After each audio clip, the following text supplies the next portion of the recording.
با درود از دفتر مرکزی رادیو ازودی شالو گلخوجه هستم. تا 15 دقیقه دیگر همراهتان. نخست میبینیم که امروز 16 اپریل کدام موضوع را داره. از چی خواهند گفت؟ امالی رحمان رئیس جمهوری تاجیکستان با سفر رسمی بر روسیه رفت. انتظاری ها از این سفر در تاجیکستان و روسیه. سفر بر روسیه با اتوبوس. شرکت آزیا اکسپرس میگوید که من بعد مسافران را مستقیم و بدون مشکل به مکان میرساند. باید خوراکی راه باید رهبر بود از طرف خانه سوغاتی گرفتیم. فشار و جزا روی حل نیست. تفتیش پیوسته کاشانه های حسن کارمندان این مرکز ها را خسته و مشتریان را گریزان کرده است. هر یک کلینت و یا خودشان ناراحت حس میکنند. کلینت ها نمیبینند دیگر پیش سالن. امالی رحمان پرزیدنت تاجیکستان در نیمه دوم امروز به روسیه رفت. در این سفر دولتی که با دعوت ولادیمیر پوتین انجام می شود، رئیس جمهوری تاجیکستان را وزیران و مقامات بلندپایه کشور همراهی می کنند. انتظار می رود که امروز امالی رحمان در مسکو با دیاسپورای تاجیکان و دانش آموزان و مهاجران ملاقات نماید. درباره برنامه سفر رئیس جمهوری تاجیکستان به روسیه و انتظارات از آن را میرزا نبی خالقزاد گزارش می دهد. موضوعهای کلیدی ملاقات سران دو کشور امالی رحمان و ولادیمیر پوتین اصلا روی مسئله سازشنامه ها در رابطه با مسئله مهاجرت کاری شهروندان تاجیکستان در روسیه می باشد. یکی از سازشنامه‌ای که در نظر است که به امضا رسد این انتقال متشکلانه نیروی کاری تاجیکستان یعنی مهاجران تاجیک به روسیه. دوم مسئله نمایندگی های مهاجرت تاجیکستان روسیه به امضا خواهد رسید و در نظر است که مسئله نفقه مهاجران کاری در روسیه مورد بررسی قرار گرفته و سندها به امضا رسد. در رابطه با مسئله های دیگر نیز مقامات تاجیکستان میگویند که یکی از مسئله های دیگری کلیدی هم این جلب سرمایه شرکت های روسیه به تاجیکستان است و از جمله با مسئله ساختمان نیروگاه آبی و برقی راغون بوده است. در ملاقاتی که ما با کارشناسان داشتیم آنها نیز روی همین مسئله تاکید کردند که در این نشست مهم همین مسئله اصلا مورد بررسی و در این دایره سندها به امضا خواهد رسید. ولی اگر ما نظر کنیم به اون هیئتی رسمی که همراه پرزیدنت رحمان به مسکو پریدند، قریب که اصلا همه اونجا بلوک اقتصادی هستند و این خود معنی اون دارد که بغیر از مسئله مهاجرت که اونم به اقتصادیات ربط دارد، باز مسئله های سرمایه گذاری شرکت های روسیه، سرمایه گذاری مستقیم شرکت های روسیه در تاجیکستان حتما که بررسی می شود، چون روسیه از نظر سرمایه گذارهای مستقیم در جای اول ایستاد در تاجیکستان. با پخش خبر سفر رسمی امالی رحمان به روسیه، برخی از کارشناسان و نمایندگان مقامات تاجیکستان و روسیه در شبکه‌های اینترنتی و رسانه ها اظهار نظر کردند. از جمله در یک صحبت قبلی به خیلی هم کوتاه که ما با سفیر روسیه در دوشنبه داشتیم، اون نیز نظر خود را و انتظارات خود را در رابطه با سفر امالی رحمان به روسیه و ملاقاتش با ولادیمیر پوتین را اظهار داشت و از جمله تاکید کرد که مسئله کلیدی این هم مسئله مهاجرت کاری شهروندان تاجیکستان به روسیه خواهد بود. در حقیقت در جریان سفر امالی رحمان مسئله مهاجرت بررسی می شود و این موضوع یکی از مسئله های مهم است و با آن دقت جدی داده می شود. از حالا 2 سازشنامه آماده است و در جریان سفر حتما به امضا خواهند رسید. یکی از این سازشنامه ها درباره انتقال متشکلانه مهاجران کاری از تاجیکستان به روسیه می باشد. طوری از صحبت با کارشناسان و نمایندگان دیگری مقامات تاجیکستان و روسیه ما صحبت داشتیم.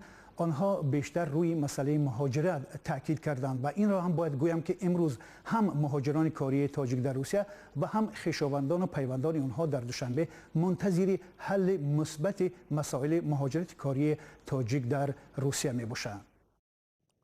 сафари эмомалӣ раҳмон ба Москав дар шароите анҷом мешавад ки субҳи имрӯз муҳоҷирони тоҷик бо фиристодани наворе аз афзоиши рейтҳои мақомоти интизомӣ хабар доданд.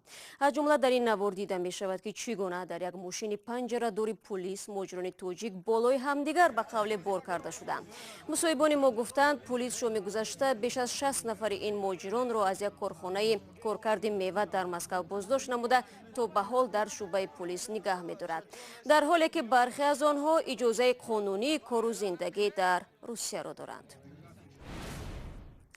ҳафтаи гузашта мо гузориш дода будем ки гурӯҳе аз муҳоҷирони тоҷик аз вилояти Суғд озими Русия шуданд, вале дар марзи Қазоқистон ширкати мусофирбар онҳоро ба ҳоли худ гузошт. ба гуфтаи муҳоҷирон, онҳо аз хадамоти ширкатҳои хусусӣ истифода карда буданд, аммо соли гузашта мусофирони ширкати Азия Экспресс низ аз вуҷуди ҳамин гуна мушкилот шикоят доштанд ва масъулони ширкати мазкур ваъда медиҳанд ки имсол мусофиронро мустақиман ва бо шароити беҳтарин ба Русия мерасонанд. гузориши ҳамкорони мо аз настоящее времяро Кайо Марсиятто тақдим мекунад. бахтиёр ҳар сол ба Москав ба муҳоҷират меравад. ин дафъа тасмим гирифт ки барои сафар аз автобус истифода кунад, ҳарчанд қаблан дар бораи пеш омадани мушкил зиёд шунидааст. чун нархи билети ҳавопаймо гарон аст, қарор намуд ки ин дафъа таваккал кунад.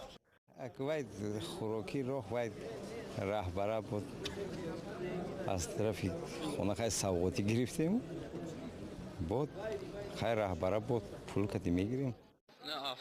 соли гузашта наворҳои зиёде дар ютуб нашр шуд ки таҷрубаи талхи мусофирони автобусро дар роҳ ба самти Русия нишон медод.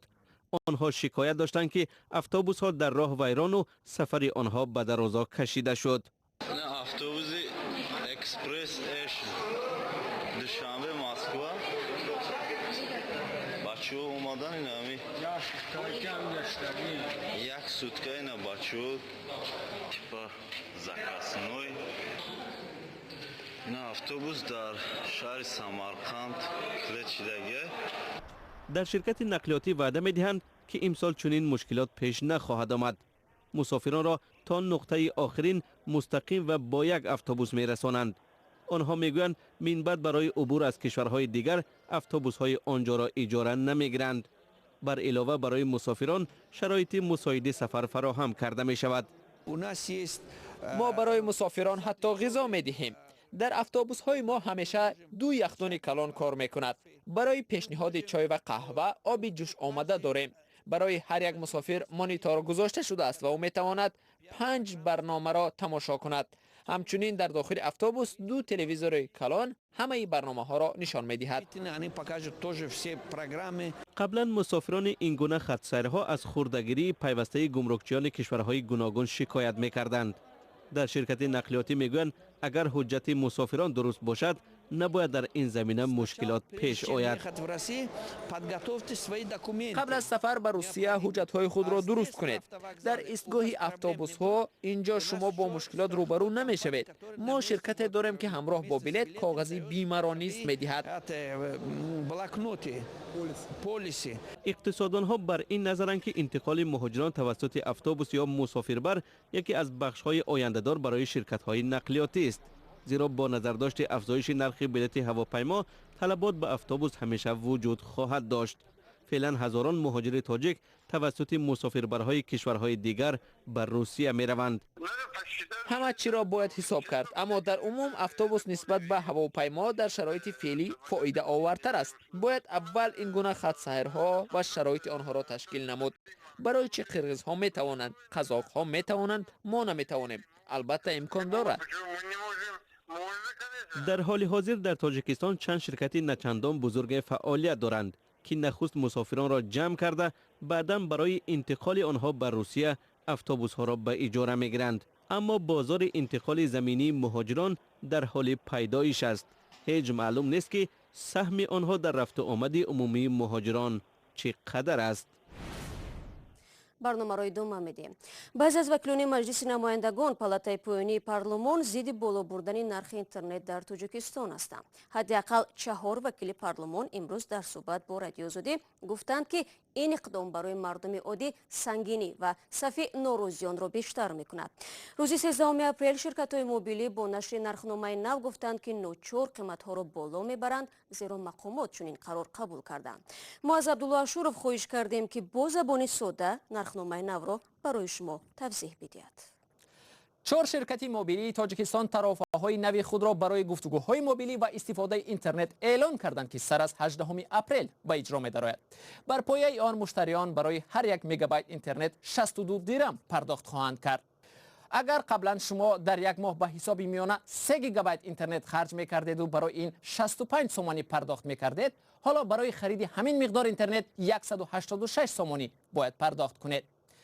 در فاصله 2 روز تا به اجرا درآمدن نرخ‌های نوی اینترنت، شرکت‌های موبیلی بسته‌های 10، 20 و 100 گیگابایتی اینترنت را به مشتریان پیشنهاد دارند. نرخ هر مگابایت اینترنت این بسته‌ها برای شما از 6 تا 12 دیرم می‌افتد و آن را تا آخر سال حق دارید استفاده برید. پس از 18 اپریل نرخ 1 مگابایت اینترنت از 62 دیرم کم نخواهد بود. از 18 اپریل به آن سو هیچ یکی از شرکت‌های موبیلی در تاجیکستان اینترنت نامحدود و یا بی لیمیت موبیلی نخواهند داشت.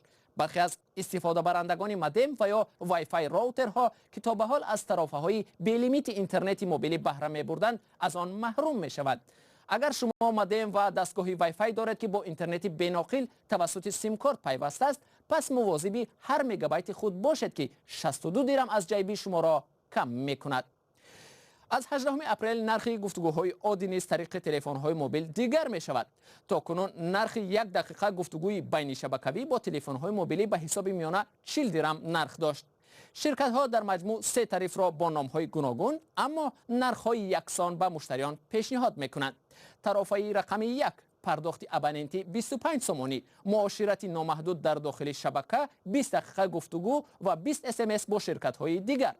طرفه رقم 2 پرداخت ابوننتی 30 سومانی، 200 دقیقه گفتگو در داخل شبکه، 30 دقیقه با شرکت‌های دیگر، SMS و MMS نامحدود در قلمروی تاجیکستان. طرفه رقم 3 پرداخت ابوننتی 35 سومانی، 100 دقیقه گفتگو، 330 SMS و MMS به همه شرکت‌های تاجیکستان. حالا دیگر فرق ندارد شما مشتری کدام شرکت هستید، نرخ گفتگو و اینترنت همگی یکسان است. مسئله این است که آیا با نرخ نو شما حاضرید اینترنت بخرید و یا از استفاده آن دست میکشید. در یک سال اخیر در تاجیکستان دهها آرایشگری مویروی برای رعایت نکردن قاعده‌های بهداری مجازات شدند. در پی سنجش‌های فوری مقامات در 4 ماه اخیر کاری 70% آرایشگاه‌ها موقتا بازداشت شد. کارمندان این مرکزها میگویند محل کاری آنها به یکی از سرسنجش‌ترین نقطه‌های خدمت رسانی تبدیل یافته است و روز نیست که یگان نهاد تفتیشاتی در آنها را نکوبد. پس از 1 ماه بیکاری موضوعات دوباره به کارگاهش برگشت. فعالیت آرایشگاهی که او در آن کار میکند برای رعایت نکردن قاعده‌های بهداری بسته بود. او نخواست رویش را نشان دهد. اول آمدند و گفتند که شما استریلیزاتور ندارید. ما خریدیم، همه کمودی ها را اصلاح کردیم، اما با وجود آمدند و در کارگاه را بستند. این دفعه گفتند که قوطی های پرتابی موی ها باید علیحده باشد. دوام 1 ماه بسته بودن کارگاه ما مشتریان خود را از دست دادیم.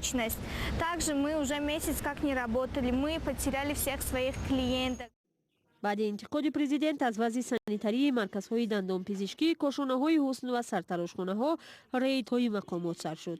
در حدود شهر دوشنبه تقریبا زیاد از 100 کاشانه حسن سنجش گذراندیم که نسبت 38 نفر آنها طبق قرار بازداشت گردیدند و نسبت 3 نفر راهبران کاشانه حسن جریمه تطبیق گردید.